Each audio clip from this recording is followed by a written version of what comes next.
Someone had gotten inside. Her grip tightened on the gun. She had two choices: run or fight. She took a breath, steeled herself, and began to climb the stairs. The vanishing. When police arrived, they found the cabin torn apart. Bullet holes riddled the walls. Shattered glass littered the floors, but there was no AA. Her dog cowered in a corner, unharmed but terrified.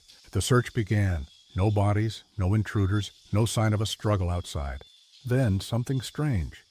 AA's shoes and phone were found on the roof. Her gun lay abandoned in the yard. 2 months later, her body was found in a shallow pond, 300 yards from the cabin. No bullet wounds, no bruises, no signs of a struggle. Just dead. What really happened? The truth was darker than anyone expected. AA, haunted by past trauma, had been suffering in silence. She had taken Valium and anti-anxiety meds that night, but also meth. Paranoia had consumed her, the attackers, hallucinations. But gunfight? She was shooting at her own reflection. Panicked, she fled, climbing onto the roof, dropping her phone and shoes, running into the night.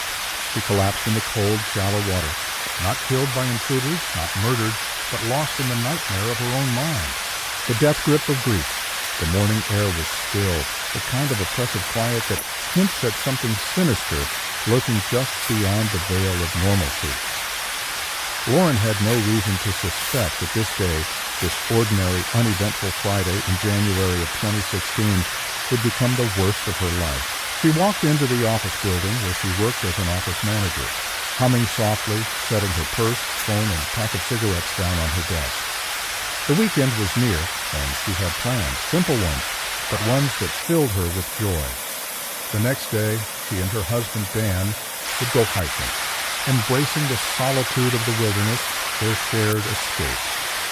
On Sunday, as tradition dictated, she would cook a feast for their children, their grown children who still came home every weekend to gather around the table, to laugh, to exist together as a family.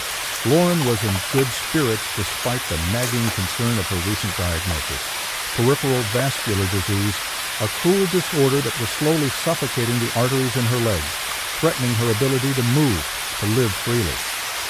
The doctor had been firm. Change your lifestyle or suffer the consequences. And so she had started walking more, eating better, convincing herself that soon she would also quit smoking.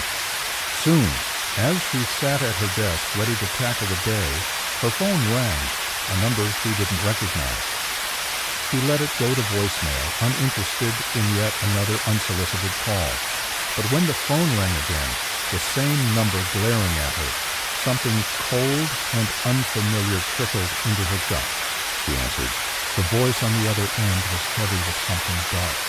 "Am I speaking to Dan's wife?" Tom slowed. "Yes," she whispered. "There's been an accident, a serious one. You need to come immediately." The line went dead. Lauren sat there for a moment, breathless, her world narrowing to a single thought. No. Then she was moving, grabbing her keys, shoving through the door, striding faster than she ever had, the world outside a blur. She didn't even know where she was going until she arrived at a scene that looked like something from a nightmare. Flashing lights painted the pavement in pulses of red and blue. A swarm of police officers, EMTs, and horrified onlookers crowded the road, their faces grim, their eyes full of something she didn't want to see. Lauren didn't park. She barely even stopped the car before stumbling out and pushing through the bodies, her breath coming in short, sharp bursts. And then she saw it. Dan's car, or what was left of it. The metal was twisted and broken, a mangled ruin that barely resembled the vehicle her husband had driven away in that morning. A group of first responders huddled over something on the pavement, their bodies blocking her view. But she knew. She ran toward them, but before she even reached them, they stood, their faces painted with resignation. The last thing she wanted to see.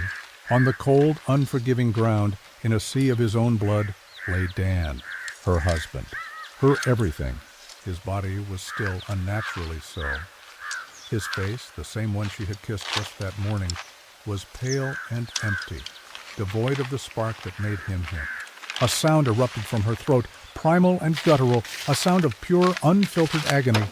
She fell beside him, her trembling hands reaching for him, her sobs racking through her body in waves so violent she thought she might shatter.